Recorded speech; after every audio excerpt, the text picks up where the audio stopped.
Hello guys र अहिले चाहिँ हामी फिलहालमा चाहिँ ड्युटी सकेर चाहिँ हामी अब सरङ तकलिङ जाँदैछौँ र जोजोलाई भेट्नु। अब एउटा त्यहाँ गोर्खे घरमा चाहिँ हामी चाहिँ आज त गएर चाहिँ बस्नु खानेकुरो हुन्छ खाने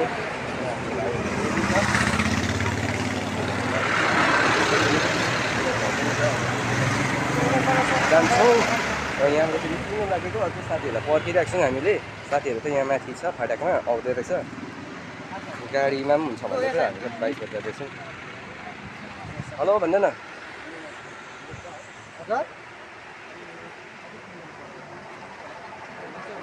ल गाइस, अब चाहिँ हामी रम्बीबाट साथीभाइहरू सबै आइसक्यो, गाडी पनि आइसक्यो र अब हामी जानुको लागि तर्खरमा छौँ। अब यहाँबाट लाग्छौँ र गाडी कुदाउँदा चाहिँ कति भिडियोहरू गर्नु पाउँदैन होला र त्यतै पुगेर म तपाईँहरूलाई गाडी पनि आइपुग्यो। केटाहरू रिजर्भ छ, गाडी स्कुटीहरू छ भाइ। ल केटाहरू लाग्दिउँ है गाइस। अहिले चाहिँ टिस्टा बजार आइपुग्यो। यहाँ अलिकति आधामाला काम भइरहेको छ, भाइहरू यता गएको छ, दोकानमा किनिरहेको छ। अन्त बिस्तारै यो उकालो लाग्नु हो, यो बाटो त पुगिन्छ 5-6 किलोमिटर होला। अहिले भने चाहिँ फिलहालमा यहाँ आइपुग्यौँ। टिस्टाबाट झन्डै 15 मिनट लाग्दो रहेछ।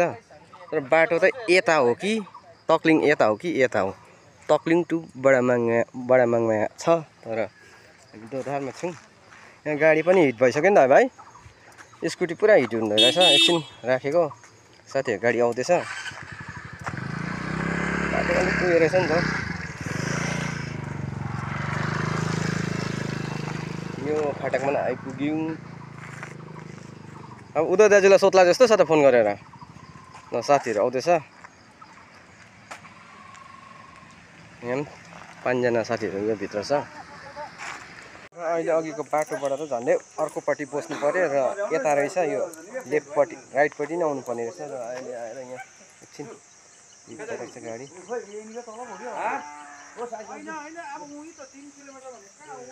उही हो 3 किलोमिटर त हो। पानी सानी पिएर लाग्दिउँ भाइ। सुरज चामलिङ भ्लगर अलिक रिल्याक्स हुँदैछ उहाँ है, शीतल हुँदैछ नि त। NH 10 को बाटोमा त गरम भएर है। हामी रब्रोकम जान्छौँ है। रजुले त एकदम है अर्ग्यानिक उहाँले होमस्टे बनाउनु भएको छ है। धेरै हाम्रो चाहना थियो है उहाँलाई भेट्ने। आज भेट्नु जाँदैछौँ है। पहिलो पैसा पनि पर्यो, साइट पनि जुड्यो है। अब चाहिँ हामी आफ्नो लक्ष्यमा आइपुग्यौँ। जोजोलाई पनि सक्यो, साथीहरू पनि आउँदैछ। राजु त गाडी यता ल्याउनुहोस् अरे, यहाँ टर्निङमा नराख्दिनु अरे।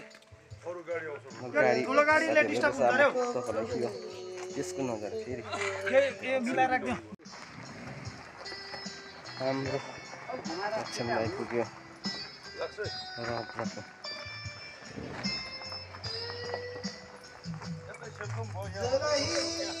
ल केटाहरू पनि यहाँ भित्रिँदैछ, आउँदैछ।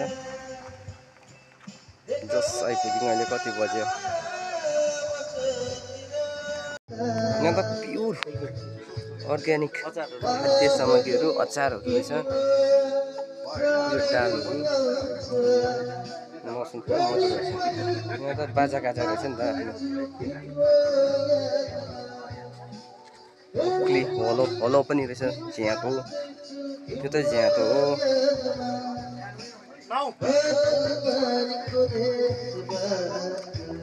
यो लोकल कुखुरा पनि रहेछ। हाम्रो साथीहरू त यहाँनिर छ।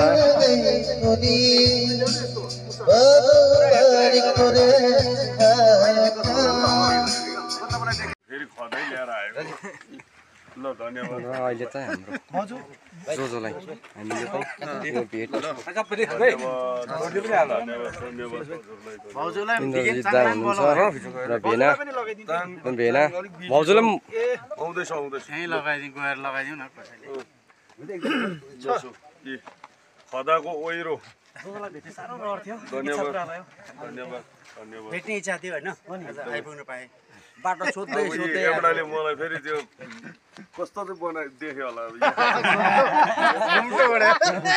दामी दामी दामी दामी बाटोहरू सोध्दै सोध्दै बजुलाई खै म यता आउनु पर्यो कता छ काममै छ फेरि यसलाई पनि लिएर जानुहोस् त अङ्कल एउटा डुल्दैछ दुलुवालाई अहिले केटाहरूको ल अहिले त हाम्रो साथीभाइले चाहिँ उहाँलाई ल केही छैन भेटघाटमा अलिकति माला लगाउने काम कुरो भइरहेको छ तपाईँलाई उहाँहरूले राम्रो राम्रो प्रस्तुति पनि दिनुहुनेछ है ल बस्दै गरौँ है हुन्छ भाउजू अलिक बिजीमै रहेछ नि त खानाको अर्डरले गर्दा व्यस्तता छोडेर लु आइहाल्नु पर्ने उहाँ त च्यानल कसको भन्नुभयो तपाईँको च्यानल होइन यहाँ हाम्रो के भन्छ च्यानल मेरो चाहिँ सुरज चामलिङ ब्लगर सुरज चामलिङ ब्लग तर खालि डान्स मात्रै आउँछ दादा टाढोबाट आयौँ बजुलाई सम्झेर फेरि आउनु पाओस्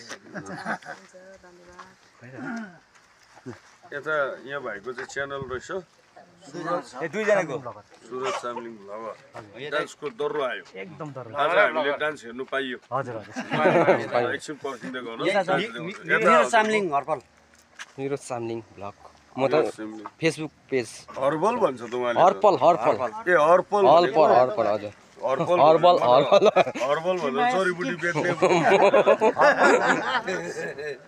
ल ठिक छ बस्नुहोस् ल हुन्छ गाइस हामी त अहिले अर्ग्यानिक एकछिन थकाइ मार्नको लागि त यो अर्ग्यानिक त अलिकति तान्नु पऱ्यो नि त हाम्रो इन्द दा देखेन तेरो भन्नु के छ यहाँ यहाँ यहाँ यो हल्का सफ्ट पनि है भाइ एकदम है सधैँभरि त खाने होइन अब कोही कोही बेला अर्ग्यानिक खानु सफ्ट पनि त यो भिडियो छ है दामी दामी अब दाजुलाई भेट्नु आएको अझै अब त अलिकति भाइहरूको गाना सुन्नुपर्छ अलिकति प्रोग्राम ल केटा हो भेनाले हुक्का तान्नु हुँदैछ लु त भेना यो पनि छेउमा राख्नुपर्छ भेना टाढोमा भयो तपाईँको टाढोमा भयो नजिकै राखेर लु यहाँ जोकोमा आएर चाहिँ हाम्रो भेनाज्यूले चाहिँ हुक्का तान्नु हुँदैछ दिनभरिको बेडी कमाउनु बिर्सि हुन्छ एउटा भएको कस्तो त हुन्छ यो साथी योको साथी यहाँ हाम्रो जो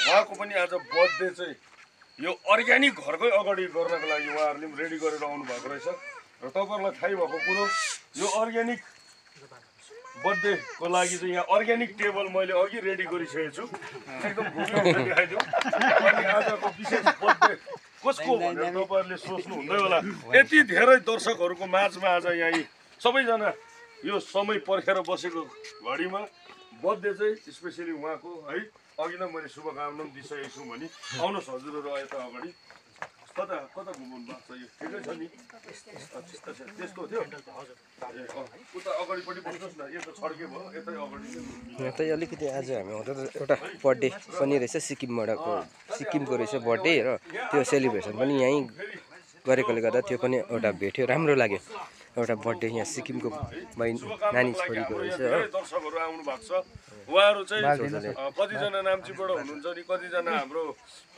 मङ्पुबाट हुनुहुन्छ अनि उहाँहरू मेरो फ्यामिली भयो अनि यता आसिङहरू सोरेङबाट यता भाइहरू रङ्गलीबाट है धेरै जग्गाबाट आउनु भएको छ र यो कुनै दिन तपाईँहरूको पनि यस्तै चान्स पाउँछ फेरि त्यति बेला हाम्रै फ्यामिली जोडिएको हुन्छ क्या यो रब रो भ्लग्स भनेको चाहिँ तपाईँ हाम्रो सबैको फ्यामिली हो नि त हो कि होइन चलाउने पो अब मैले पो यहाँबाट भेटिहाल्ने हो त परिवार त सबै हो नि त हाम्रो है ल ओके लु अब ढिलो नगरिकन यो कार्यक्रम अघि बढाउँ ल तपाईँहरूले सुरु गर्नुहोस् होला है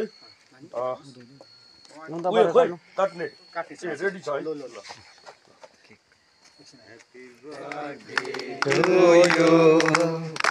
Happy birthday to you. Happy birthday, Sangeeta. Happy birthday to you. Sangeeta. सङ्गीत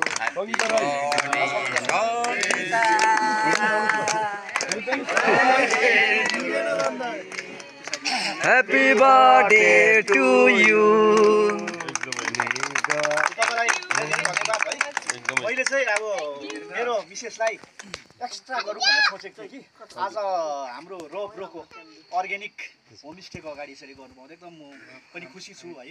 अन्त उहाँले पनि अस्ति मलाई भेट्दा भन्नुभएको थियो तपाईँको पहिला यो होमस्टे हेरेर जान्छु म, त्यसको बादमा फ्यामिली लिएर आउँ भनेर सोचेको थिएँ भनेर उहाँलाई कुरा गर्दा उहाँले मेरो राम्रो आइडिया दिनुभएको। यो आइडिया चाहिँ खास हाम्रो रोब्रोले भन्नुभएको थियो तपाईँले यसो गर्नुहोस्, फ्यामिली लिएर आउनुहुन्छ भने तपाईँको मिसेसको अब कुनै दिन जन्मदिन छ भने चाहिँ त्यो टाइममा लिएर आउनुहोस् न भनेर झसङ्गै सम्झेँ मैले है। अप्रिल 7 तारिक चाहिँ मेरो मिसेसको जन्मदिन। अन्त त्यो तरिकाले चाहिँ आज मैले लिएर आएको। तपाईँहरू यसरी सबैले भेला भएर है हाम्रो यो खुसीमा सामेल भइदिनु उहाँ तपाईँहरू सबैलाई धेरै धेरै आन्तरिक धन्यवाद। तपाईँलाई हाम्रो यो एउटा सौभाग्य अभाग्य नै भयो। फ्यामिलीको सबैले देखिरहनु भएको छ। हाम्रो आमाबाट सुरुवात गरौँ ल। आमाकोबाट आशीर्वाद लिँदै यहाँ अरू पनि हुनुहुन्छ।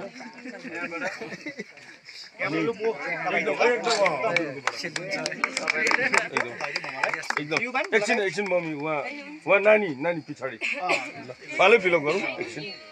युवानको थियो ए लगाइदिएर भयो ल अब मम्मीकोबाट सुरु गरौँ ल। सबैले ताली लगाइदिउँ है। ल अलिसाकोबाट पनि आयो। ल आउनुहोस् भट्टाभट। ल अलिक बधाई दिँदै जानुहोस् होला उहाँहरूलाई। एकछिनै दामी यो हो नि त। शुभकामना होस् हाम्रो नानीलाई। अलिसा हाम्रो बर्थडेको दिन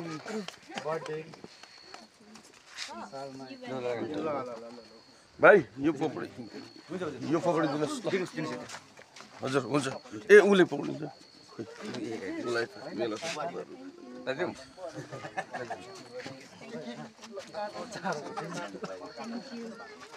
एकछिन बसौँ है यहाँ सबैजना। सकेको छैन कार्यक्रम अरे। ए हुन्छ। बहिनीलाई पनि धेरै धेरै जन्मदिनको हार्दिक शुभकामना। उहाँ त सिक्किमको हुनुहुँदो रहेछ। उहाँहरू चाहिँ आज त यसरी यहाँ आएर त अलिकति बर्थडे सेलिब्रेसन गर्नुभएको रहेछ। त्यसै कारण उहाँलाई पनि धेरै धेरै धन्यवाद। हाम्रो साथीभाइहरू यतै हुनुहुन्छ। एकदम यो माहौल त एकदम यहाँ यति हामी तल एनस्ट्यान्डबाट आउँदा यस्तो गर्मी थियो। यहाँ त एकदम हावा पनि त्यस्तै है मजा आइरहेको छ। हाम्रो भेना हुनुहुन्छ। हामी चाहिँ है कान्छा भाइ तिमीलाई कहाँ ल्याएको हामीलाई यहाँ? हामीले लिएको सरप्राइज दिएको तपाईँलाई पनि। यो यो अर्ग्यानिक खाद्य सामग्रीहरू छ, अचारहरू छ।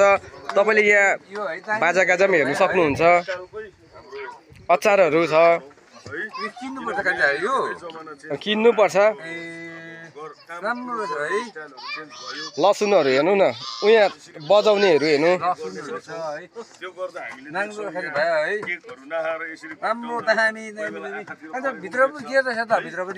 अर्ग्यानिक घर त्यही त, गोर्खे घर त्यही त, त्यसको लागि त हामी आएको नि त। हजुर गिटारहरू पनि रहेछ यसो है, मजा आउँछ है।